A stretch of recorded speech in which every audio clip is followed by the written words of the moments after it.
membahas tentang tujuan pendidikan Islam. Apakah teman-teman tahu apa tujuan pendidikan Islam? Yuk kita simak video berikut ini. Sebelum kita masuk pada tujuan pendidikan Islam, kita perlu tahu juga nih, apa itu tujuan? Tujuan adalah batas akhir yang dicita-citakan dan dijadikan pusat perhatian untuk dicapai. Jadi, tujuan pendidikan adalah batas akhir yang dicita-citakan melalui suatu usaha pendidikan. Dan pembahasan mengenai tujuan pendidikan Islam kita bagi menjadi dua. Yang pertama tentang tujuan pendidikan dan yang kedua tentang pengertian tujuan pendidikan menurut para tokoh. Secara umum, tujuan pendidikan terbagi menjadi 4. Yang pertama, tujuan pendidikan nasional. Yang kedua, tujuan pendidikan institusional. Dan yang ketiga, tujuan pendidikan kurikuler. Dan yang terakhir, tujuan instruksional. Yang pertama, tujuan pendidikan nasional. Tujuan pendidikan nasional menurut Undang-Undang Sistem Pendidikan Nasional Pasal 3 Nomor 20 Tahun 2003 adalah mencerdaskan kehidupan bangsa, mengembangkan potensi peserta didik agar menuju manusia yang beriman dan bertakwa kepada Tuhan Yang Maha Esa, berakhlak mulia, sehat, berilmu, cakap, kreatif, mandiri, dan menjadi warga negara yang demokratis serta bertanggung jawab. Yang kedua adalah tujuan institusional. Tujuan institusional sendiri yaitu tujuan yang ingin dicapai oleh suatu lembaga pendidikan, baik dari tingkat dasar, menengah, maupun perguruan tinggi.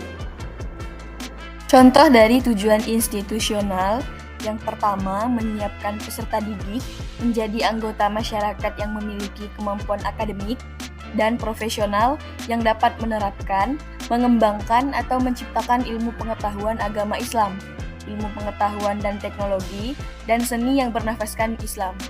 Yang kedua, mengembangkan dan menyebarluaskan ilmu pengetahuan agama Islam, serta mengupayakan penggunaannya untuk meningkatkan taraf kehidupan masyarakat dan memperkaya budaya nasional.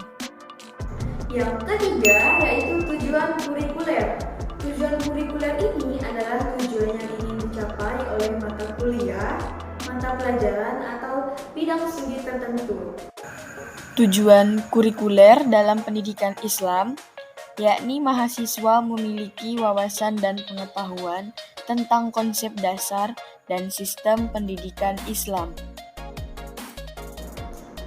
Yang terakhir ada tujuan instruksional. Tujuan instruksional adalah tujuan yang ingin dicapai dari setiap penjabaran materi pembelajaran. Tujuan instruksional secara umum adalah tujuan yang ingin dicapai oleh suatu pokok bahasan dari setiap materi ajar. Contohnya K1 sampai K4 dan siswa dapat membaca Al-Quran. Selanjutnya, tujuan instruksional secara khusus. Tujuan instruksional secara khusus adalah tujuan operasional yang ingin dicapai oleh setiap subpokok bahasan dari materi ajar. Tujuan ini dicapai setiap kali proses pembelajaran dilangsungkan. Contohnya, siswa dapat membaca surah Al-Fatihah. Selain tujuan pendidikan secara umum, ada juga fungsi tujuan pendidikan. Fungsi tujuan pendidikan ada 4. Yang pertama, mengarahkan perbuatan mendidik. Yang kedua, mengakhiri usaha pendidikan. Yang ketiga, membatasi lingkup suatu usaha pendidikan. Yang keempat, memberi semangat dan dorongan untuk melaksanakan pendidikan. Setelah melihat tujuan pendidikan secara umum, kita juga akan membahas tentang tujuan pendidikan menurut para tokoh. Tujuan pendidikan Islam menurut para tokoh, yang pertama yaitu menurut Tommy Al-Syaibani. Tujuan pendidikan Islam menurut Tommy Al-Syaibani. Yang pertama ada tujuan individual. Tujuan individual ini berkaitan dengan perubahan yang diinginkan pada tingkah laku, aktivitas, dan pencapaian individu. Yang kedua ada tujuan sosial. Nah, tujuan sosial ini berkaitan dengan kehidupan masyarakat secara keseluruhan. Yang ketiga ada tujuan profesional. Tujuan profesional ini berkaitan dengan pendidikan dan pengajaran sebagai ilmu, seni, dan profesi. Menurut Muhammad Atiyah Al-Abrashi, tujuan tertinggi pendidikan Islam adalah tercapainya akhlak yang sempurna. Di dalam Al-Quran dijelaskan dalam surah Al-Qalam ayat 4 yang artinya, dan sesungguhnya engkau benar-benar berbudi pekerti yang luhur.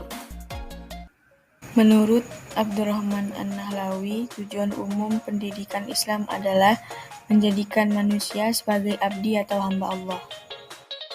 Di dalam Al-Quran dijelaskan surah Az-Zariyat ayat 56 yang artinya, dan aku tidak menciptakan jin dan manusia, melainkan supaya mereka mengabdi padaku. Menurut Imam Ghazali, tujuan lengkap pendidikan Islam adalah kesempurnaan hidup manusia di dunia dan di akhirat. Di dalam Al-Quran surah Al-Baqarah ayat 201 juga dijelaskan yang artinya, dan di antara mereka ada yang berdoa, ya Tuhan kami, berilah kami kebaikan di dunia dan kebaikan di akhirat, dan lindungilah kami dari azab neraka. Nah, jadi tujuan akhir dari pendidikan Islam adalah menjadikan manusia sebagai manusia yang bertakwa dan meninggal dalam keadaan yang beragama Islam, atau yang biasa kita sebut dengan husnul khotimah. Tujuan akhir pendidikan Islam juga dijelaskan di dalam Al-Quran surah Al-Imran ayat 102 yang artinya, wahai orang-orang yang beriman, bertakwalah kepada Allah sebenar-benarnya takwa kepadanya, dan janganlah kamu mati kecuali dalam keadaan muslim. Nah, demikianlah penjelasan materi tentang tujuan pendidikan Islam. Semoga video ini bermanfaat untuk teman-teman. Saya Sri Purnamawati, mohon maaf jika ada salah-salah kata. Wassalamualaikum warahmatullahi wabarakatuh.